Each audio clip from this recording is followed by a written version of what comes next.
What is a project? A project is a temporary endeavor undertaken to create a unique product, service, or result.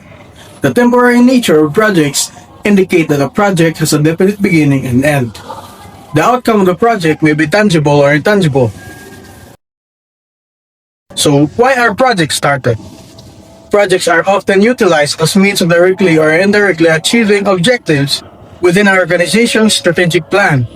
Following are the reasons why projects are started. First is market demand.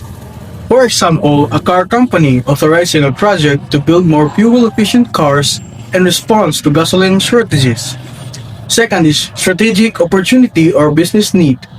For example, a training company authorizing a project to create a new course to increase its revenues. Third is customer request.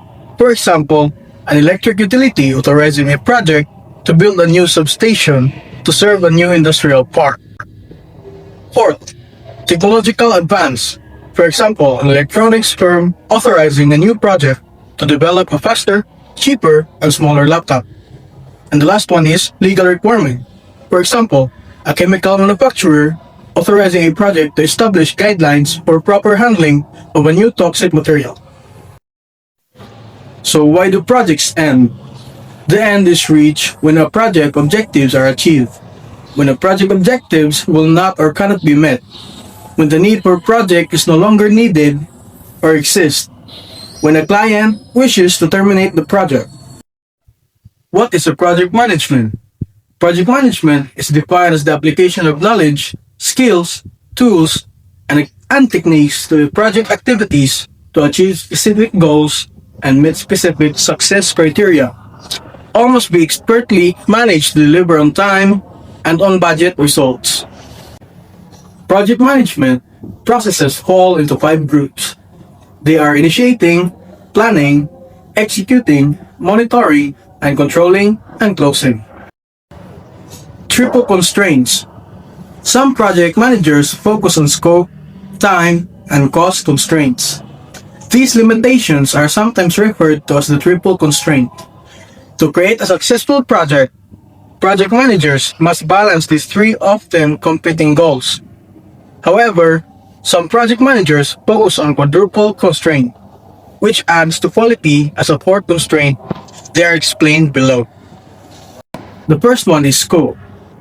What work will be done as a part of the project, and what unique product, service, or result does the customer or sponsor expect from the project? Time. How long should it take to complete the project, and what is the project schedule? Cost. What should it cost or complete the project? So what is the project's budget, and what resources are needed? Quality. Focuses on following points. How good does the quality or the products or services need to be? And what do we need to do to satisfy the customer? 6 constraints. An enhanced model for project control. Project professionals have long recognized cost, time, and scope as the constraints influencing a project's outcome. Prince 2 has expanded this list to include quality, benefits, and risks.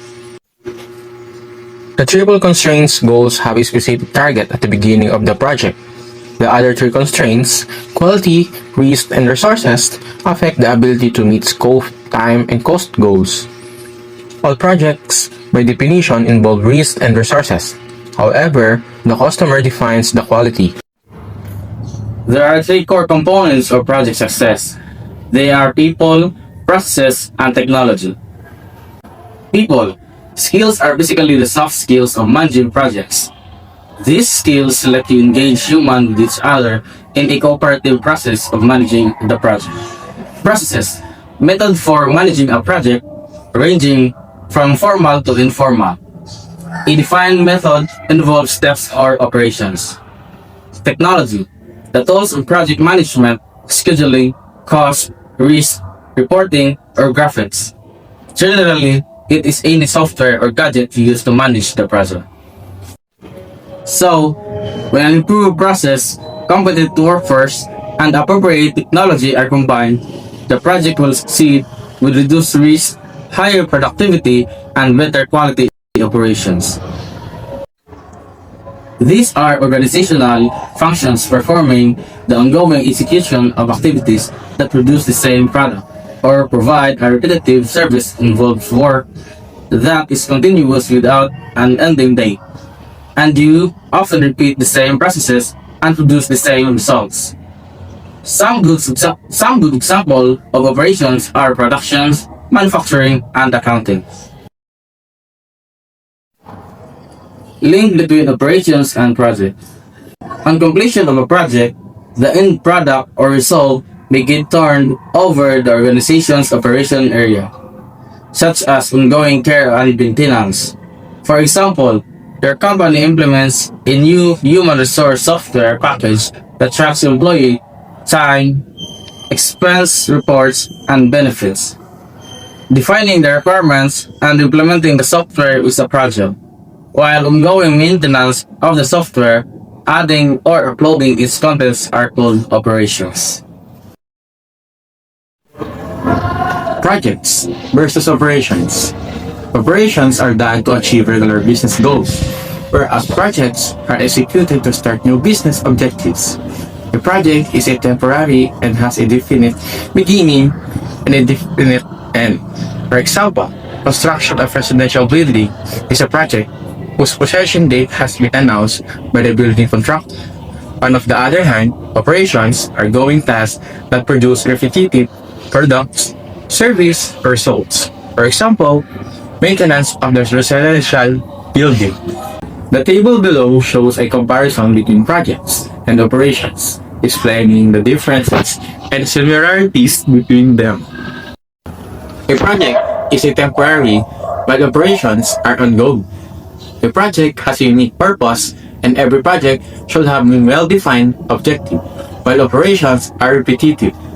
The purpose of a project is to meet its goal and to conclude, while the purpose of operation is to keep the organizational function.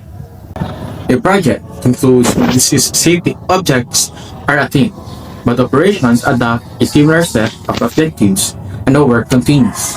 The project is a cross-functional, while operations are functional. Let us see an example to compare projects with operations. Toyota Motor Company is in the business of designing and assembling cars. Each model that Toyota designs and procedures is considered a project. The models differ from each other in their features and are marketed to the people with different needs. The initial design and marketing of these models are unique projects, but the actual assembly of these makes and models are a repetitive process, so they are operations. Construction of a new hotel is a project. It starts with the planning, designing, and financing, and that continues until the structure is ready for occupancy. Meanwhile, staff of the hotel reception desk perform their operations. Their tasks are to register guests, handle their requests, maintain hotel rooms, and provide information to the guests. Managing activities at the supermarket is an example of operations. This includes handling daily procedures, managing internal controls, purchasing, warehousing, and activities of cashiers or checkout operator who scans the goods through a machine.